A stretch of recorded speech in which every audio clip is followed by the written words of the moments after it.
Today we'll be talking about how to become a wholesale real estate investor using the BRRRR method. That's BRRRR.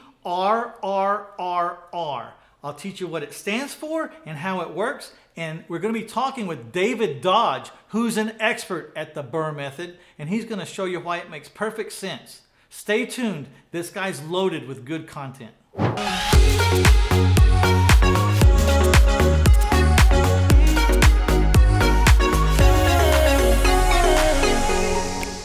This is Mitch, and welcome to 1000houses.com podcast. I'm here with my friend, David Dodge. We have been on vacation over in Tulum together in our mastermind. He's been to my ranch, and we've hunted together, and he's just an overall great guy. And I'm glad that he's here today because I haven't had him on for a while.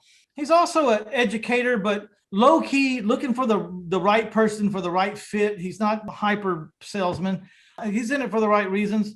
How you doing, David? I'm doing awesome, Mitch. Thanks for having me, buddy. It's good to see you last month down in Mexico. Yeah, we got some things done. So everyone thinks we went down there to party. We really didn't party that hard, right? We did a lot of work. That's right. We did a ton of work. And, you know, that particular mastermind, the multipliers that we were at, that was my third year. That was your first. I'm super happy to have you in that group. And, you know, the two previous years, Mitch, it was, you know, a little bit more real estate focused. This year, we didn't even talk real estate at all. But I really enjoyed this year. You know, it was just really just get to know everybody in the group and really just, I think it really highlighted for me that, you know, everybody is going through something. And if we're either not in a crisis, we're exiting one, or we're probably about to be in one. And everybody, you're either headed into a crisis, you're in a crisis, or you're coming out of a crisis. You're coming out of one. And it's so true. It's so true. You know, really even the most successful of us have problems.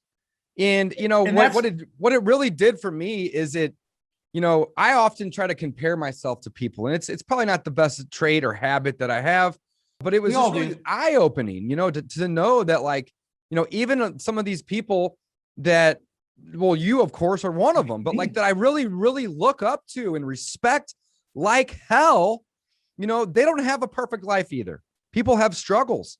No, and you know, to be clear, Multipliers was there to help really successful people keep from imploding because of the external throes of life, not just the business problems. The business problems are enough to make you implode. Yes. If your business isn't going right, even if your business is running like a train down a track, which mine is, you know, it's doing well. I'm surprised every day with COVID and the chaos that's out there that I'm still running on track. I did 83 houses in 2020, short of my normal 100, but it was still a great year. Going into 2020, I had no idea how it was going to end up. I was scared to death, you know, but it went good. The thing is, my particular, you know, issue is my spouse has 14 years into Parkinson's, and it's talking about 24-hour care and being there and all this other stuff. And it's a heavy load, you know, and I was able to share that with 50 grown men in a confidential arena. Men brought all kinds of issues there. All kinds of stuff. But I left there though, Mitch, feeling very good about myself, not because I'm in a crisis necessarily, but just to know that, like, you know, not everybody's perfect and people struggle and people have internal stuff going on, and, you know, it's okay. That's normal. You know, it's not abnormal, I think is the good way to word it. What was abnormal about that meeting is that 50 men took down their guard. All of them, every one of us took down their guard and got down to some really tough stuff. And it was nice that you weren't judged there. I left there feeling like I had 50 friends. Oh, absolutely. I didn't get to meet them all because there's too many. It was too short a time, but I got to meet a lot of them. We got to meet each other through each other's presentation, if you want to call it that, or your story. So even the ones I didn't meet, I got to know pretty good. Everybody in that group is, you know, a rock star in my eyes. Every single one of those guys. They're, you know, even the ones that aren't necessarily doing, you know, crazy real estate stuff, they have a big impact in some way, shape, or form, you know, on me by what they're doing, the value they're providing, the businesses that are in. And, you know, it's funny because we didn't talk a lot about real estate this year, and 80%, maybe even 90% of that group is real estate investors. Not all of us in there. There's probably 6 or 8 guys that aren't, but the majority of us are. And, you know, I told Chris, the main guy, of course, that runs it, Chris Arnold, when we were leaving. And I go, man, this was the best year yet. And he goes, you told me that the last 2 years. And I go, but it is, man. It's a phenomenal group. And I'm really just proud.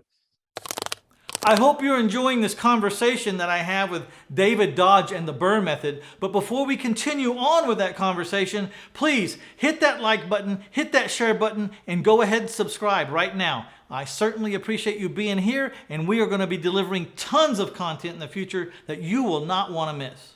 All right, back to David Dodge and the BRRRR method.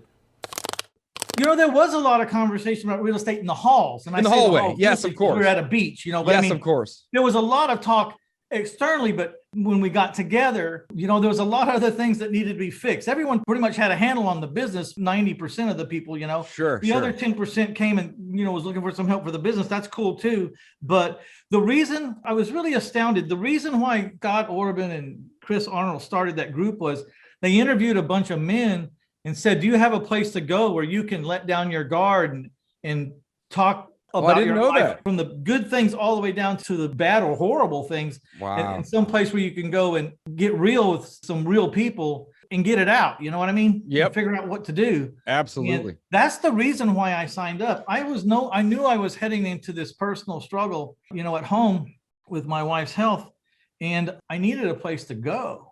Yeah. And I didn't have a place to go. Anyways, they interviewed all these men, and like 85% of the men said they didn't have a place like that to go. And I was one of them saying, I don't have a place like that to go. So I went there. To place to get vulnerable, basically. Drop your guard. Know that people aren't going to judge you. And instead, they rather you come out with that stuff so they can do what they can to help you. And oftentimes, you're not even looking for advice. You're kind of just looking for a place to let some of that stuff out, you know? So I love that group, Mitch. And I was fortunate enough to be able to do a little intro for you when you joined, but I am really, really happy with that group. And I'm excited to be a part of it. I really am. The other thing I like about it, so if we cause a rush over there, they're only going to take 50 people max. Yeah. And that's one of the, people probably come and go. Sold me. Yeah, people are going to come and go every year, but it's not easy group to get into either. I mean, no. And you know what? I've actually been invited to a couple other groups that had 100, or some of these groups are even close to 200 people. And I've turned them down just because of the fact that it's too big. That's just too big. So 50, it may seem like a lot of people, but it's really not. You know, it's hard to get around the room with 50 people, you know, on the first event. I get it. But really, you know, this is something that they're going to keep going for a really long time. So, yeah, I love the fact that they capped it, though. I really do. You know, we weren't designed to talk about this, but maybe this is what we're supposed to talk about, because if that's right. What comes natural to us, so that's what we're going to talk about. Yeah. Because one of the things about the group was they only really have that one meeting every year in February in Tulum. But then every month they have some place to go, and maybe just a handful of guys go. Like y'all came down to y'all came down to the Frio River one time close to my house before I was a member. You invited me down there. There's like 8 or 9 or 10 people. And I got a small taste of the kind of people that were going to be in this, you know, room. I was pretty much sold before I went, but after I went. And so every month there's people having things to do. Like I can't have all 50 people, but I could have 10. Oh, Mitch, that would be so fun. You should do that. My ranch or something, you know, if anyone wants to do that. This is crazy. I just got back in town last night from Omaha, Nebraska. Now, you obviously know I'm out of St. Louis, but the listeners and the viewers, they may not.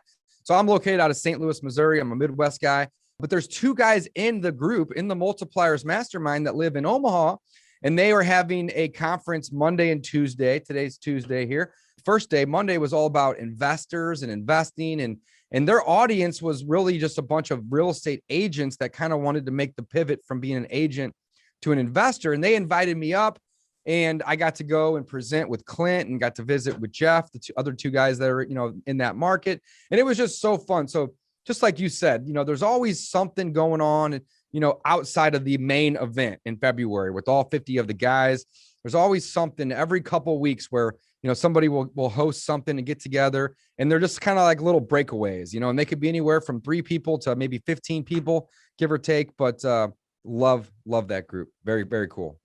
Yeah. So I think it's important as entrepreneurs, you could get really stuck in your own box. Really stuck. Really stuck. Like you said, measuring yourself by other people and not feeling like you're we really shouldn't measure ourselves by anybody else. We should just be competing with ourselves every month, every year. Yeah. And that's a hard thing to do, man. It's easier said than done. We all do easier. it. Yeah, absolutely. Easier said than done. But, I think, one of the things that, that I really took away with was like, again, some of these guys in the group that I'm just thinking are like just beasts in the business. And they are by all means, but it's like, not everything goes to plan all the time and shit happens, and that's totally normal. And yeah, I think we said it really early on in this episode, but we're either getting ready to enter a crisis or in one currently, or we're starting to come out of one. It's always one of those three, so very cool. It's kind of a sad statement, but you can't deny it. That's the way it runs. Yeah, it's just stuff happens, man. It's crazy. If you're running smooth right now, just wait around a little while. Things will start to break. It's the nature of the world. You can't really help it. So that's the task that we have at hand, is to mitigate the throes of life that happen week by week, month by month, year by year. And if you don't morph in any business, the business will die. The business will die. You got to constantly be innovating, and absolutely, man. And it's probably, and it's the same for just your own human personal self. If you're not growing or learning to change and adapt and get better at stuff, then it's a hard place to be. You have to adapt and overcome, like, all the time.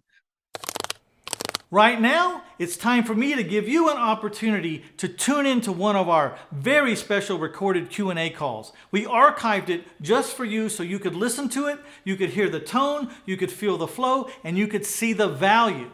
What happens every Tuesday night at 7 o'clock Central Standard Time is we get on a call with investors all around the country, and they ask questions of me and my partner, Mike Powell. And we answer those questions, and we get answers from the audience and suggestions. This is a very big think tank, and it's a wonderful place to be. Not only can you ask the questions that you have and what's on your mind, but you can listen to the situations of all the investors from around the country and learn a ton.